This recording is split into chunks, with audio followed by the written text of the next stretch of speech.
Nós temos visto na palavra de Deus nas últimas semanas, já algumas semanas, a respeito dos milagres de Jesus realizados e que foram registrados no livro de João, no Evangelho de João. E nós temos visto que esses milagres eles tinham um objetivo.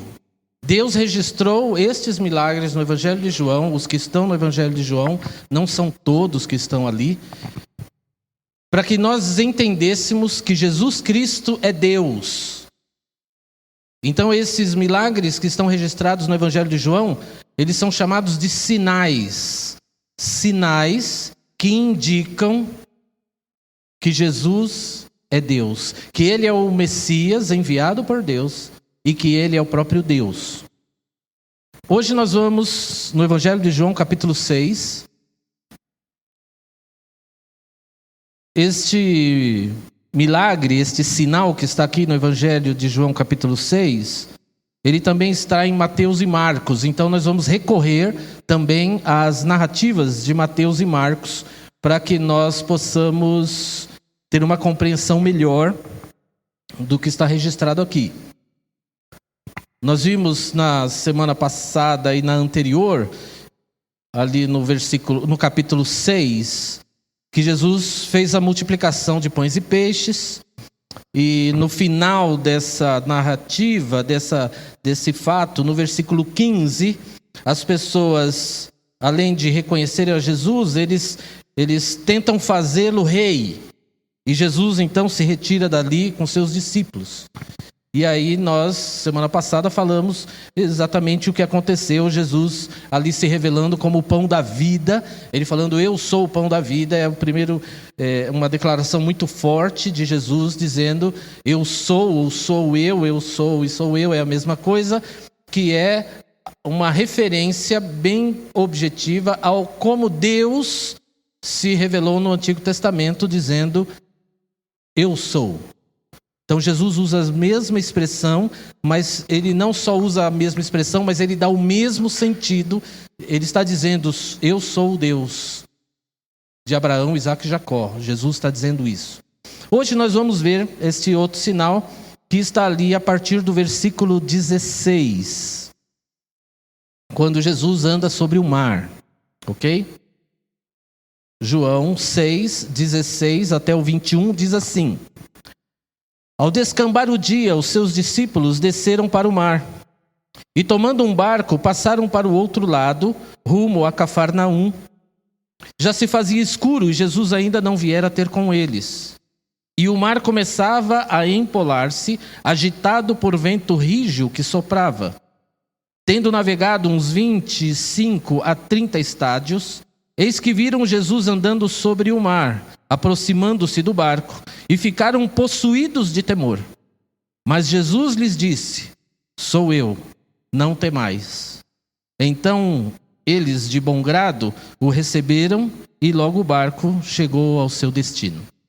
Nós temos aí então o relato, logo após a multiplicação dos pães, em que Jesus diz para os seus discípulos para eles pegarem o barco e atravessarem o mar para o outro lado, para ir para Cafarnaum. E aí acontece essa questão toda que nós vemos aí no versículo 18. Nós temos aí, e o mar começava a empolar-se, ou seja, começa então uma tempestade e já era de noite. E naquela região, mesmo pescadores muito experientes, quando encaravam uma tempestade à noite ali no mar, eles corriam risco de vida ou risco de morte. Eles colocavam suas vidas em grande perigo. Então a gente, quando começa a ler esse relato, nós temos que pensar que na nossa vida, nós estamos, vira e mexe, em tempestades. As tempestades nos assolam, não tem saída para isso. A vida é feita de tempestades e bonanças. E assim a vida vai passando. O que acontece é que muitas vezes as tempestades são tão grandes que nós focamos somente na tempestade. E muitas vezes não vemos o cuidado de Deus sobre as nossas vidas. Então uma das lições que a gente aprende com esse texto é que nós precisamos exercitar o descansar em Deus, apesar das tempestades. Então, o que diz o verso 18? E o mar começava a empolar-se, agitado por vento rígido que soprava. Versículo 19. Tendo navegado uns 25 a 30 estádios, eis que viram Jesus andando sobre o mar, aproximando-se do barco. Então eles estavam ali já numa boa distância do mar, da orla ali do mar, lutando para sobreviver naquela tempestade. E a Bíblia nos diz: eis que viram Jesus andando por sobre o mar. Mas esse versículo termina dizendo assim: e ficaram possuídos de temor. Por que ficaram possuídos de temor se eles viram que Jesus estava vindo? É uma pergunta que muita gente faz.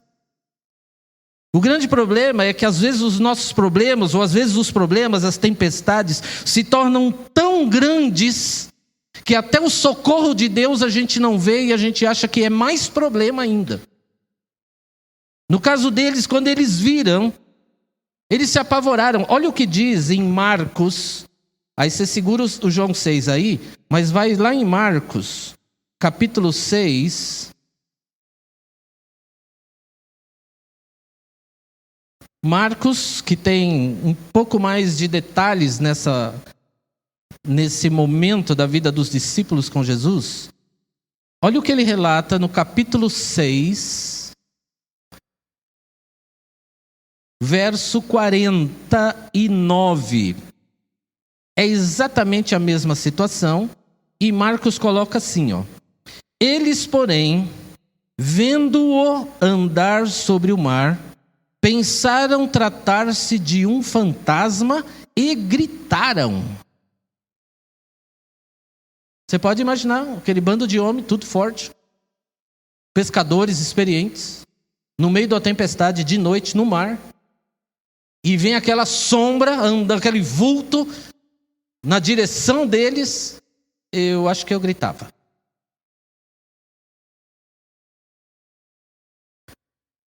Pensaram tratar-se de um fantasma e gritaram. Olha o que diz Mateus, capítulo 14. Mateus, capítulo 14.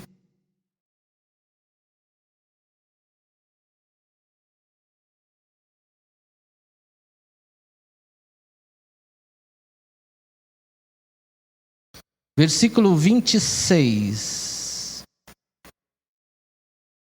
E os discípulos, ao verem-no andando sobre as águas, ficaram aterrados e exclamaram: é um fantasma. E tomados de medo, gritaram. O cabra era macho até aquela hora da tempestade. A angústia, o desespero, que às vezes as tempestades da nossa vida nos causam, nos faz ver coisas que não existem.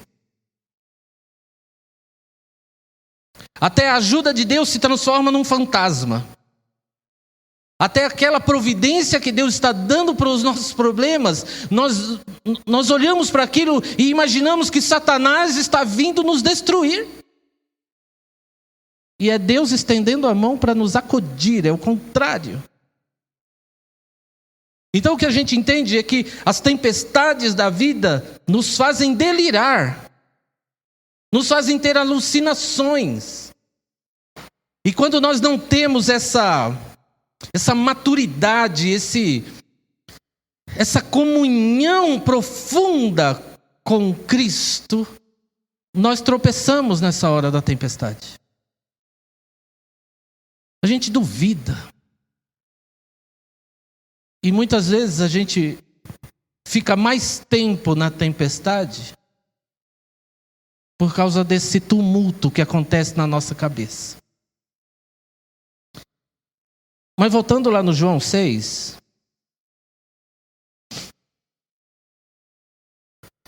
olha o que acontece no versículo 20.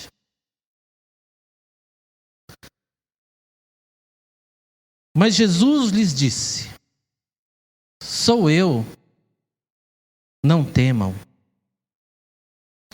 Sou eu, não tenham medo.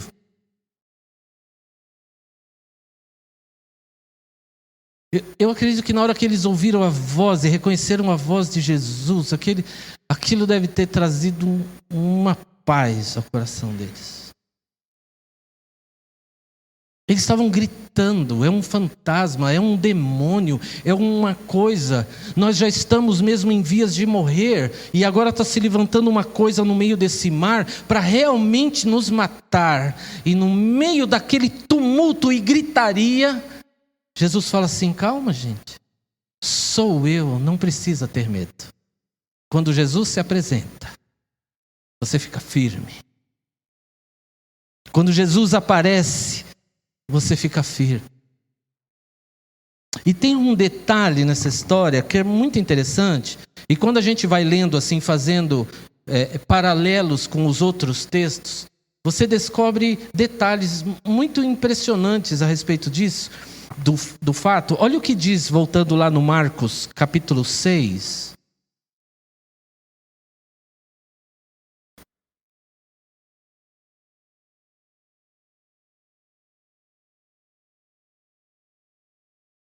Olha que detalhe interessante.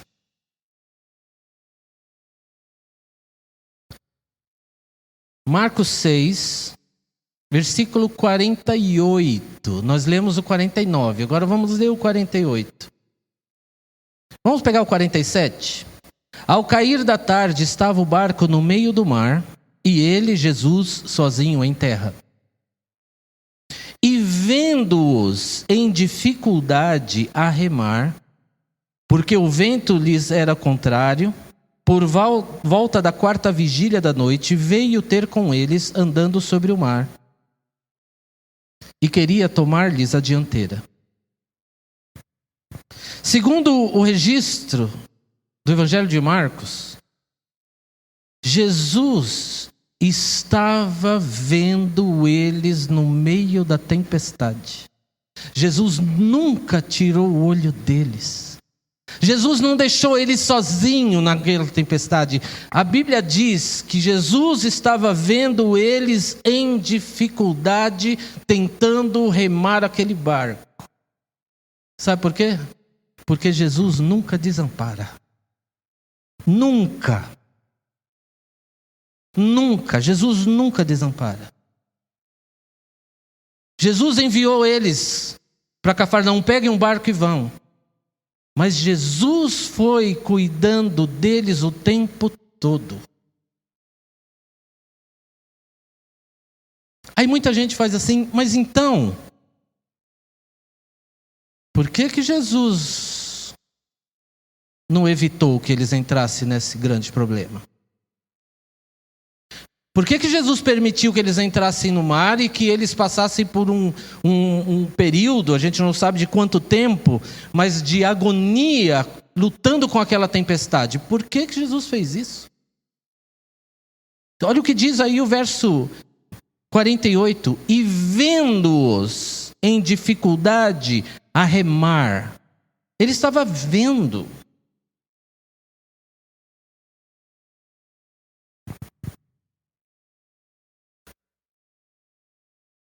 Muitas vezes, as tempestades vêm nas nossas vidas para nos edificar, para nos quebrantar, para nos transformar. Porque se você ler aí ainda em Marcos, a partir do verso 50... Marcos 6,50, olha o que está escrito. Eu vou ler do 50 ao 52, mas eu vou tirar só um pedacinho para você entender. Pois todos ficaram aterrados à vista dele, mas logo lhes falou e disse: tende bom ânimo, sou eu, não temais. E subiu para o barco para estar com eles, e o vento cessou. Ficaram entre si atônitos. Agora olha o que diz o verso 52. Porque não haviam compreendido o milagre dos pães. Antes, pelo contrário, o seu coração dos discípulos estava endurecido. Apesar deles andarem com Jesus, apesar deles terem visto milagres, apesar deles terem visto, inclusive, o milagre de multiplicação dos pães, o seu coração estava endurecido. E quando um discípulo de Cristo, quando um filho de Deus, fica com o seu coração endurecido, Deus manda tempestades para quebrantá-lo. Pastor, por que eu estou passando por essas lutas? Eu não sei, mas talvez você saiba. Eu não sei como está a sua fé em Cristo. Eu não sei como está a sua comunhão com Cristo. Eu não sei como estão os seus relacionamentos. Eu não sei como está a sua vida privada. Mas você sabe. Então, certo seria eu perguntar a alguém que está em tribulação: por que você está passando por tribulação?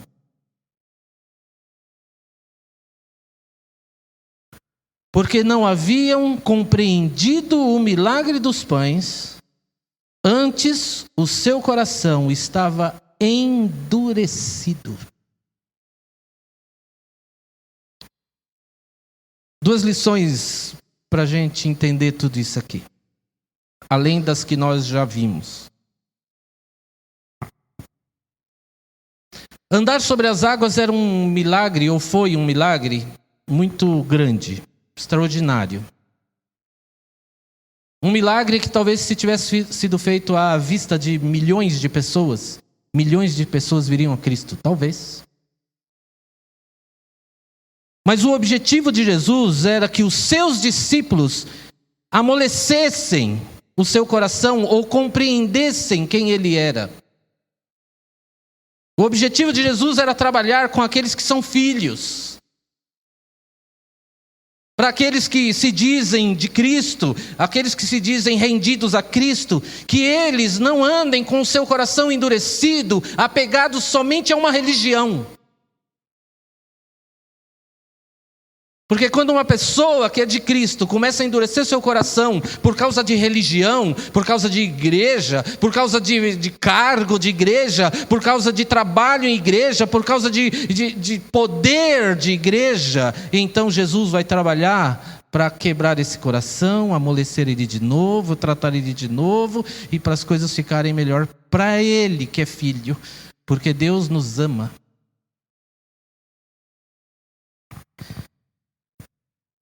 Então esse sinal de andar sobre as águas, ele só aconteceu porque Jesus, conhecendo o coração dos seus discípulos, que eram duros, ele falou: entra no mar. Mas ele sabia o que ia acontecer.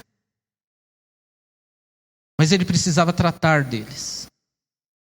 Então deixa eu te dizer uma coisa, quando Deus vai tratar com a sua vida, não pense que ele vai vir assim: oh meu filhinho, como a gente às vezes faz com os nossos filhos, passando a mão no pecado e na desobediência deles, e nós os tornamos piores do que antes daquele pecado. Quando Deus vai tratar como ele é justo, como ele é um pai verdadeiro e que ama, muitas vezes ele põe você num barco e toca no mar, mesmo sabendo que vai ter tempestade no mar.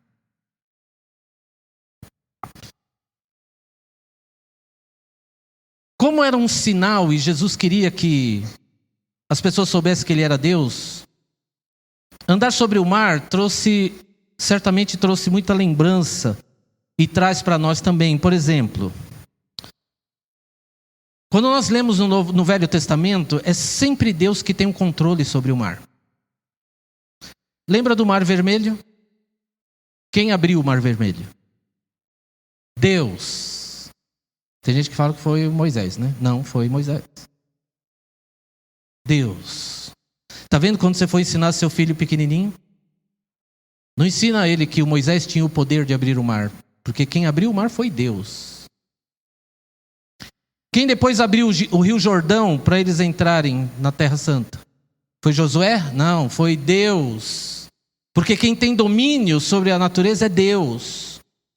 Em Jonas capítulo 1 vai dizer que quando Jonas entra naquele barco para fugir, Deus move a sua mão e faz uma tempestade vir sobre o mar, porque ele quer tratar com Jonas. Jó também vai dizer que Deus... Vamos abrir esse é bom. Jó capítulo 9.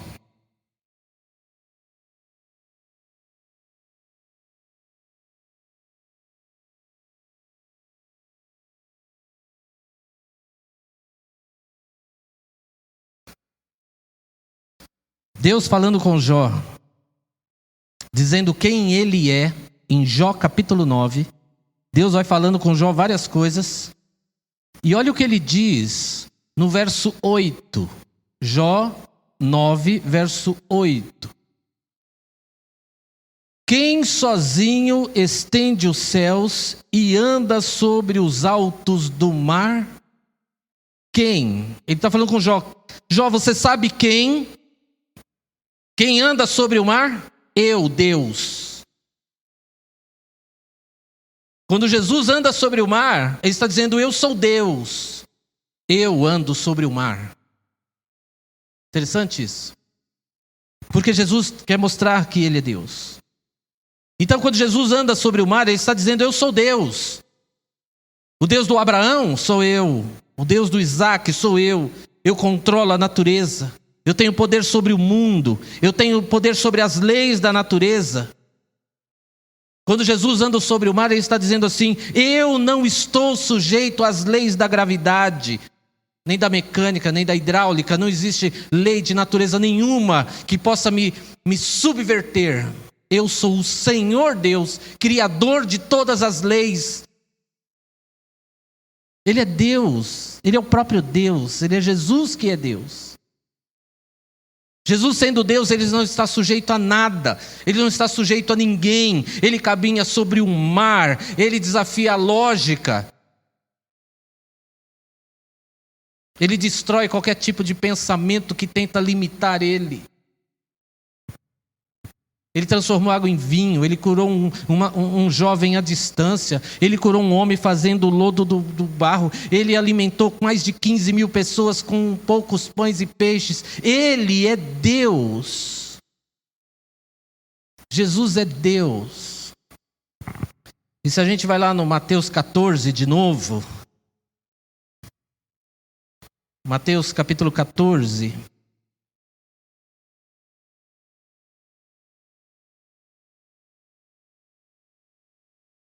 Olha como Mateus registra o final desse acontecimento com os discípulos. Mateus capítulo 14. Olha como ele escreve no verso 33. Quando Jesus está entrando no barco. E os que estavam no barco o adoraram dizendo, verdadeiramente és filho de Deus. Um detalhe importante que nós temos que ver. Olha o que o versículo diz. E os que estavam no barco o adoraram. Eles adoraram. Nós temos que lembrar que os discípulos eram judeus. Judeus são monoteístas, eles só têm um Deus. Os judeus só têm um Deus. E eles só adoram um Deus. Então, quando esses discípulos se ajoelham ali no barco, ou se prostram diante de Jesus, e o adoram, eles estão reconhecendo que Jesus é Deus. Eles estão dizendo, sim, nós te reconhecemos, Jesus. O Senhor é Deus. Aí eles falam, o Senhor é o Filho de Deus. Olha... Filho de Deus com letra maiúscula.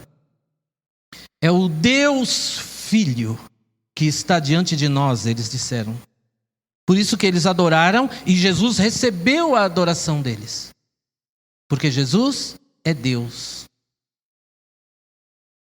A ordem, a lei mosaica é que você não pode adorar outro Deus. Você não pode fazer nenhum tipo de adoração fora de Deus. Então quando eles adoram Jesus e Jesus recebe essa adoração, Jesus está dizendo, sim, me adorem, porque eu sou o único Deus. Jesus é Deus. E quando Jesus se apresenta naquele barco, ele fala assim: não precisa mais ter medo. Não precisa mais ter medo. Eu estou aqui, eu cheguei. Sabe quando nós estamos no meio da tempestade?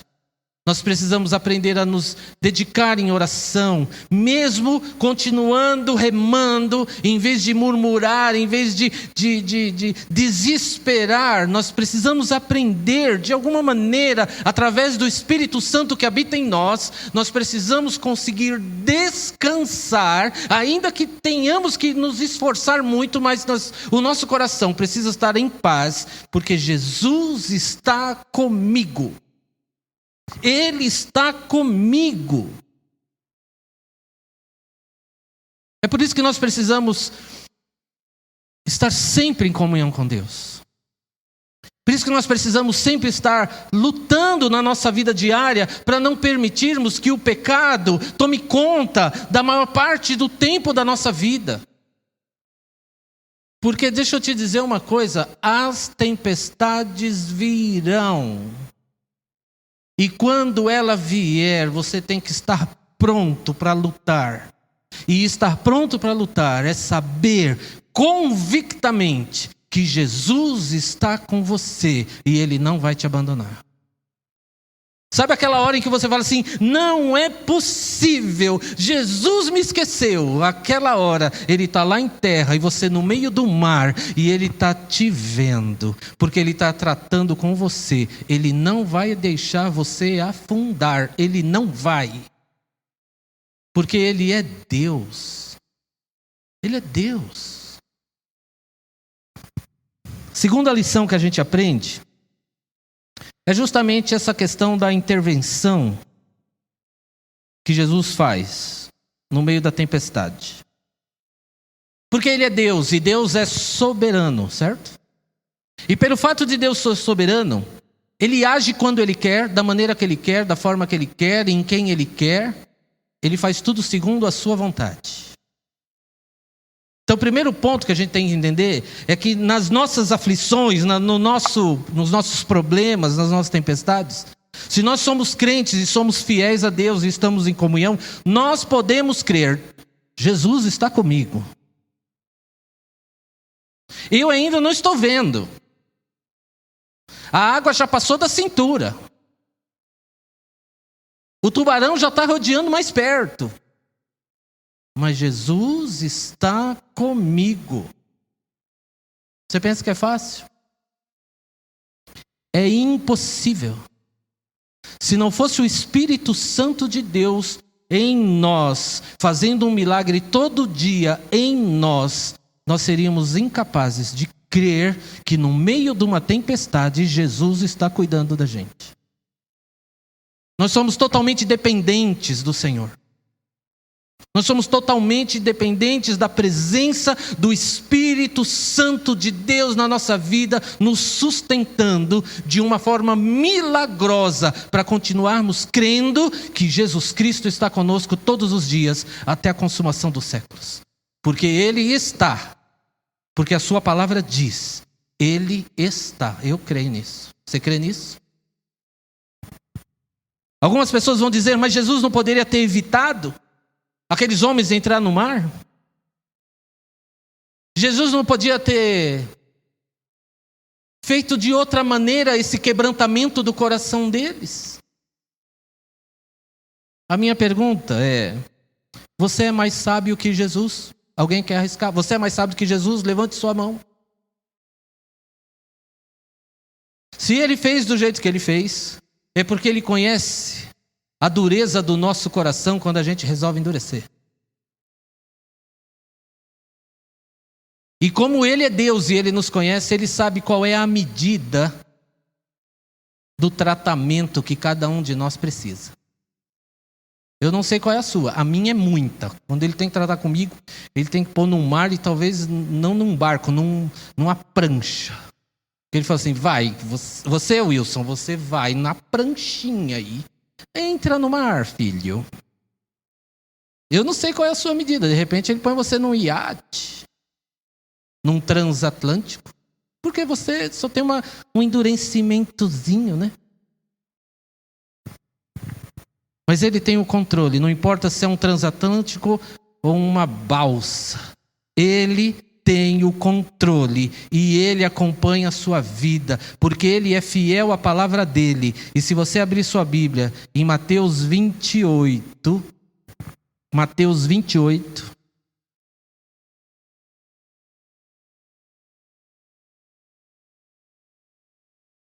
último capítulo do livro de Mateus, último versículo do último capítulo de Mateus, versículo 20. Olha o que Jesus diz. Ele vem falando a respeito do ide. Vamos pegar o 19. Ide, portanto, fazei discípulos de todas as nações, batizando-os em nome do Pai e do Filho e do Espírito Santo. Versículo 20. Ensinando-os a guardar todas as coisas que vos tenho ordenado. E agora, olha que frase. E eis que estou convosco todos os dias, até a consumação do século. Ele está conosco. Mas pastor, a tempestade está enorme. Ele está conosco. Está insuportável. Deus está conosco.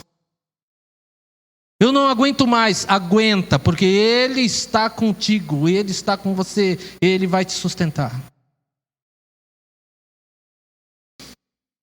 Uma outra questão que as pessoas levantam é assim: qual é o melhor momento para Jesus intervir na minha tempestade? Na minha aflição? Qual o melhor momento? O dele e não o meu. E aí é o problema. Porque eu queria que fosse logo. Mas quem conhece o meu coração melhor do que eu é ele. Então ele intervém na hora que ele vê que o remédio já fez efeito. E eu, na hora do desespero, sou que nem o ladrão pego no assalto e que está arrependido. Já viu no YouTube? O cara é pego no assalto, e aí ele está lá chorando na delegacia. O cara fala assim: por que você está chorando? Porque eu estou arrependido. Ele está arrependido? Ou ele está arrependido de ter feito um mau plano e foi pego?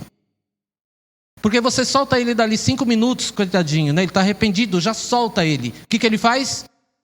Assalta de novo. Porque arrependimento é mudança de vida, não é chorar. Arrependimento não é ficar gritando, é um fantasma, Isso aí não mudou, ainda não tinha mudado o coração dos discípulos. Jesus falou: fica mais um pouco aí. Porque vocês têm que estar, os discípulos, a ponto de morrer. A ponto de morrer, para reconhecer que dependem de mim. Qual é o seu ponto para reconhecer que você depende de Jesus? É nesse ponto que Deus vai tratar. Dos discípulos, era beirando a morte. Antes disso, eles não teriam sido curados. Então Jesus se manifesta, ele se apresenta. Na hora dele, na hora certa, na hora correta. Na hora em que nós já fomos transformados, curados do nosso pecado, da nossa incredulidade, da nossa dureza do nosso coração. É assim que ele faz. Não importa o tamanho do seu problema, Deus vai resolver no tempo dele, porque ele também vai alcançar o objetivo e o propósito que ele tem na sua vida. Já ouviu falar isso? Deus tem um plano na sua vida. Isso é verdade. Só que para alcançar esse plano, ele vai ter que te botar na estrada e ele vai fazer você chegar lá. Porque quem pode frustrar os planos de Deus? Então os planos que Deus tem para a sua vida, ele vai cumprir todos eles. Nem que seja te enviar ao inferno totalmente perdido, ele vai cumprir. E se você não vai vir a Cristo, ele vai cumprir o propósito de te lançar no lago de fogo, eternamente perdido. Porque o propósito de Deus é salvação para alguns e inferno para outros. Mas o plano de Deus vai se cumprir. E para o plano de Deus se cumprir, Ele vai fazer com que aflições, tempestades, bonanças, pessoas passem pela sua vida. E você vai chegar aonde Ele quer que você chegue.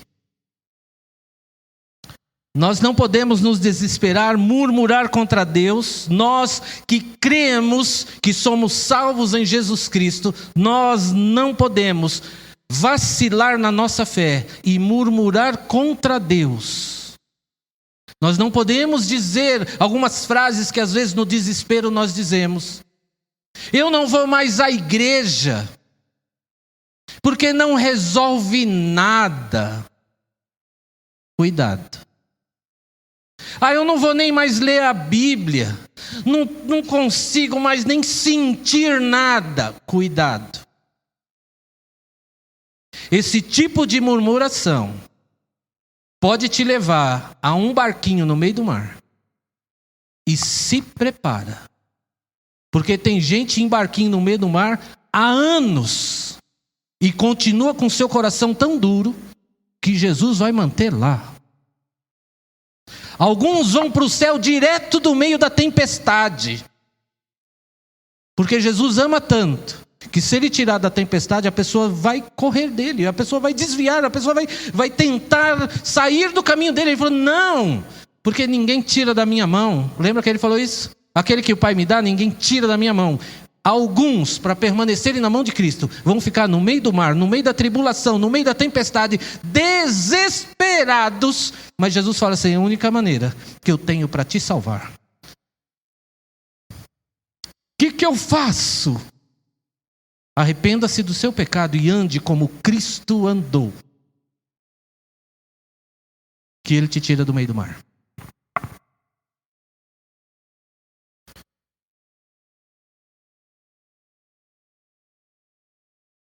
Qual é a hora certa de Jesus intervir?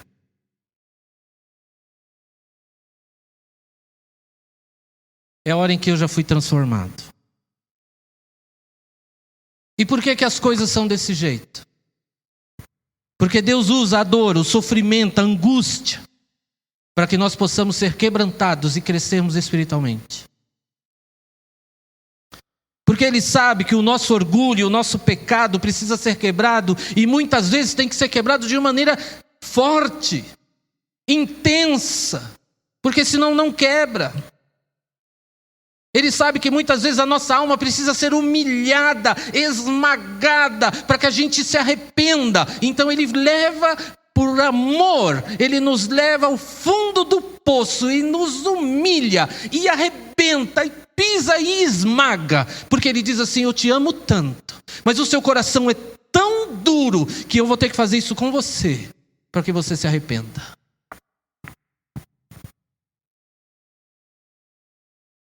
E na hora que arrepende, Ele vem, nem que seja andando sobre o mar, e te tira daquela situação. Isso é cristianismo, sabia? Isso é o verdadeiro cristianismo.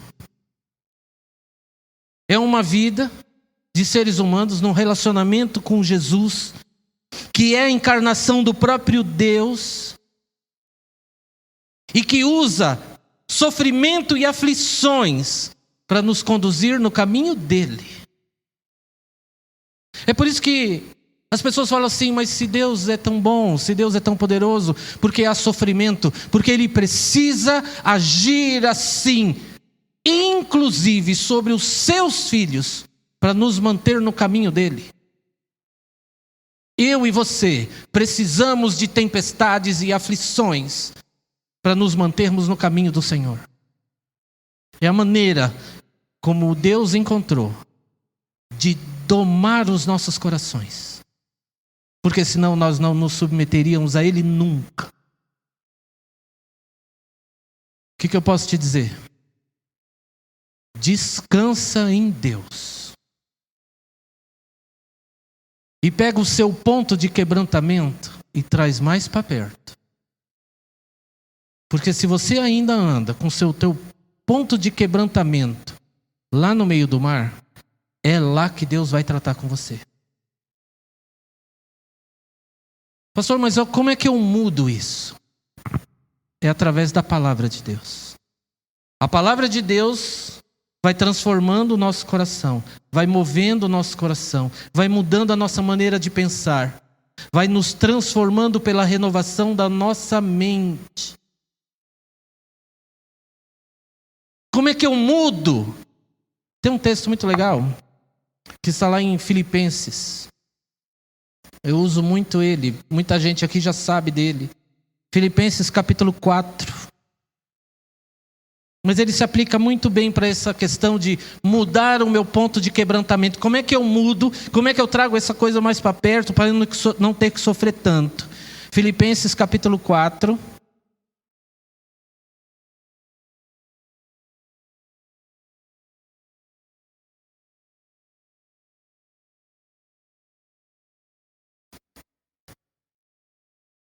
Filipenses 4, 8. Finalmente, irmãos, tudo que é verdadeiro, tudo que é respeitável, tudo que é justo, tudo que é puro, tudo que é amável, tudo que é de boa fama, se alguma virtude há e se algum louvor existe, seja isso que ocupe o vosso pensamento. Você quer estar mais perto de Deus?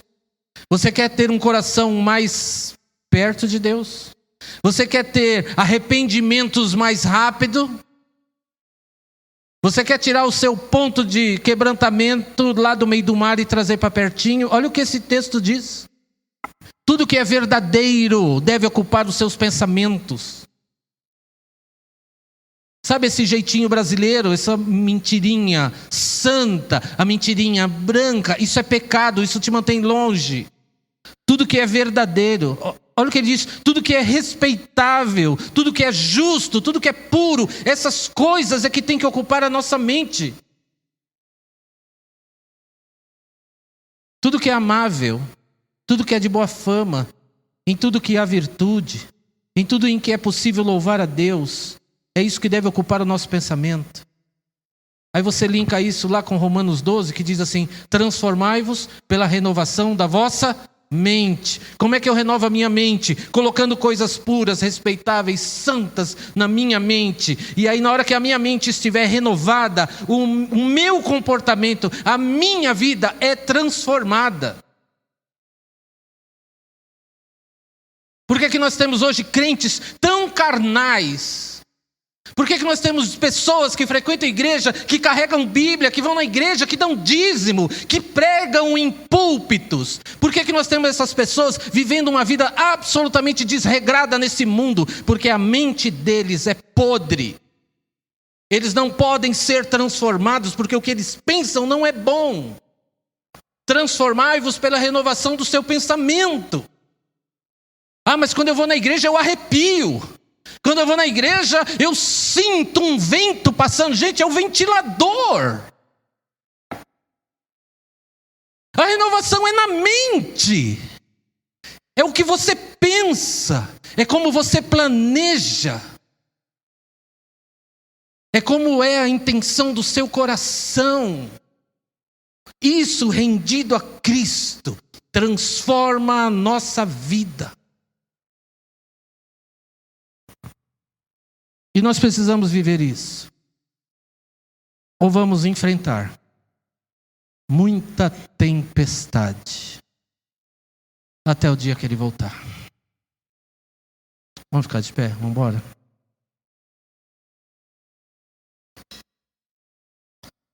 Vamos pedir que Deus nos socorra, que Deus nos faça descansar, que Ele nos ensine o caminho da santificação, que Ele nos ensine a viver uma vida segundo a vontade dEle mesmo.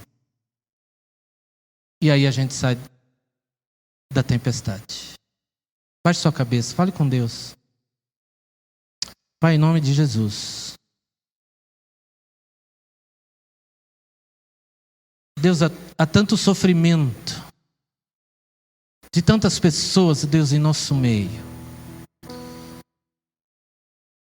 Deus, mas quando olhamos para a Tua palavra, nós podemos entender, ó Deus, que muitos desses sofrimentos é o Senhor tratando a nossa incredulidade, a nossa ingratidão, a nossa frieza, a nossa má intenção. Deus, tem misericórdia de nós, Pai. Deus, renova a nossa mente, ó Deus, com a Tua palavra, com uma palavra amiga de um irmão, ó Deus, um conselho bom, bíblico. Deus, renova a nossa mente, ó Deus, e transforma, Pai, a nossa vida. Deus, muitas vezes nós estamos tão cansados, ó Deus, de remar, que não conseguimos ver Jesus chegando, nem percebemos que Ele está às vezes do nosso lado. Pai, tem misericórdia de nós. Deus, eu te peço por pessoas que estão em grande sofrimento, Deus. Deus, acelera a transformação da vida deles, Deus, que eles possam entender que eles precisam renovar suas mentes, Pai, em nome de Jesus. Em nome de Jesus, Deus. Usa as nossas vidas, ó Deus, para dar conselhos bons àqueles que sofrem, ó Deus, para que eles possam receber Jesus no barco e descansarem. Porque a Tua palavra diz que quando Jesus entrou naquele barco, o vento parou.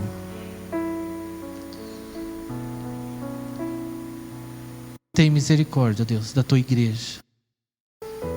Nos guarda, Deus. Nos dá força, edifica, Senhor, a nossa vida na direção do Senhor. Que nós possamos reconhecer Jesus como Deus, como nosso Salvador, como Senhor das nossas vidas. Quebranta, ó Deus, alguns corações que estão aqui esta noite. Em nome de Jesus, Pai, em nome de Jesus. Para que eles possam experimentar paz, ó Deus. Em nome de Jesus, nós oramos, ó Deus. Amém.